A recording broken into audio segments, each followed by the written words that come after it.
भगवान कृष्ण की 8 प्रमुख धर्मपत्नियां थी, जिससे अष्ट भार्या कहा जाता है, यानी कि 8 पत्नियां। पहली रुक्मणी।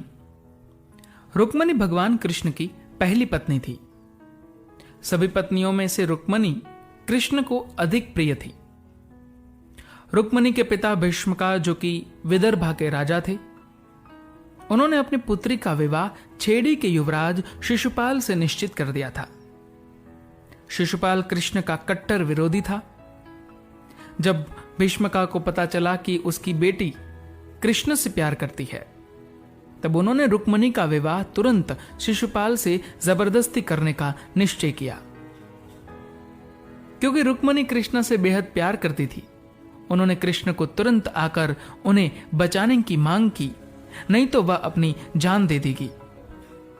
तब विवाह के दिन भगवान कृष्ण ने रुक्मणी का अपहरण किया और द्वारिका ले जाकर विवाह किया। सत्यभामा। भगवान विष्णु को प्रसन्न करने के लिए सत्यभामा ने युगों तक कठोर तपस्या और परिश्रम किया। सत्यभामा की तपस्या, भक्ति और प्यार से खुश होकर भगवान विष्णु ने उससे अगले मानवीय अवतार में उसकी अर्धांगिनी बनने का वरदान दिया। कृष्ण ने भगवान विष्णु के अवतार रूप में उस वरदान को सिद्ध किया और सत्यभामा को हमेशा एक अच्छे पति के रूप में खुश रखा।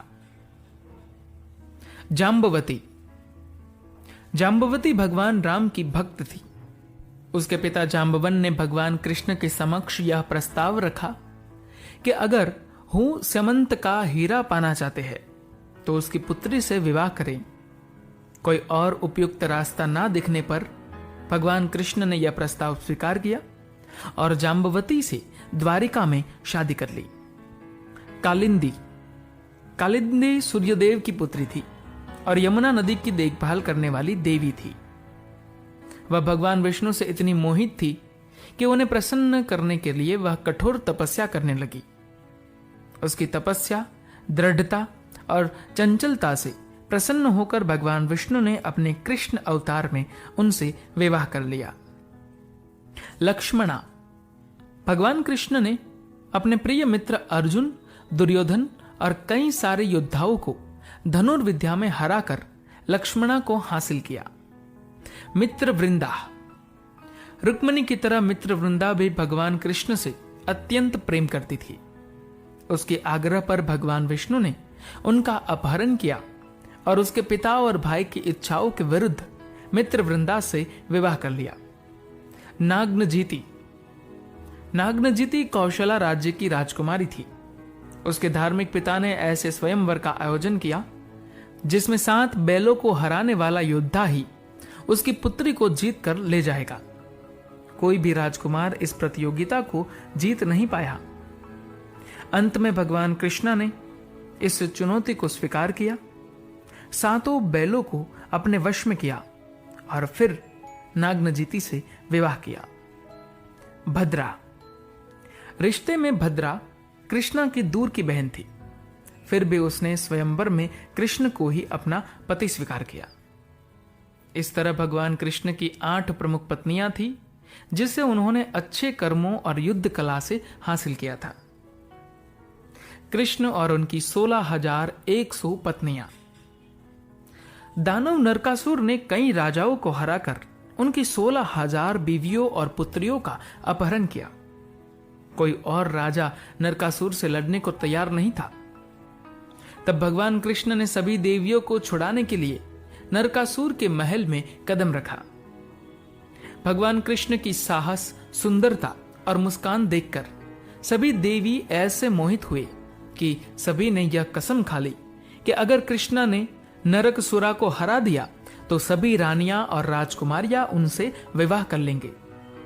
सभी देवियों ने अपना संपूर्ण जीवन भगवान कृष्ण को समर्पित करने का निश्चय कर लिया। नरकासुर को हराने के बाद जब भगवान कृष्ण ने छुड़ाया, तब उनके पतियों और परिवार वालों ने उन्हें वापस लेने से इनकार कर दिया, क्योंकि सभी देवियां दानव के छत्रछाया में दूषित हो गई थी। वैदिक परंपरा के अनुसार यदि कोई स्त्री किसी भी मनुष्य या दानव के साथ रहती है तो वह किसी और के साथ विवाह नहीं कर सकती। तब सभी 16,100 देवियों ने भगवान कृष्ण को अपनी खाई हुई कसम के बारे में बताया और भगवान कृष्ण को याद दिलाया कि क्षत्रिय धर्म के अनुसार यदि कोई भी योद्धा किसी भी स्त्री को बचाता है या छुड़ाता है तो वह स्त्री मृत्यु तक उस योद्धा की हो जाती है। सभी देवियों ने भगवान कृष्णा से आग्रह किया कि या तो वह उनसे विवाह करे या फिर सभी आत्महत्या कर लेंगे, क्योंकि समाज में कोई भी पुरुष उन्हें नहीं अपनाएगा। तब धर्म की मांग को देखते हुए भगवान कृष्ण ने सभी को अपनी पत्नी के रूप में स्वीकार किया, ताकि सभी अपनी जिंदगी इज्जत से जी सके और कोई भी उन्हें तंग करने की या ताना मारने की हिम्मत न कर सके। भगवान कृष्ण ने सभी से विवाह रासलीला की तरह किया था, जिसमें उन्होंने 108 रूप लेकर 108 गोपियों के साथ ऐसा नृत्य किया कि सभी गोपियों को ऐसा ही लगा कि कृष्ण सिर्फ उनके साथ नृत्य कर रहे हैं। रोज भगवान कृष्ण 16,108 रूप लेकर अपनी बीवियों को एक समान प्यार और देखभाल करते। भगवान कृष्ण किसी भी पत्नी से भेदभाव न करते। सभी पत्नियां ने अपना जीवन बड़े प्यार और इज्जत और खुशहाली में गुजारा था। धन्यवाद।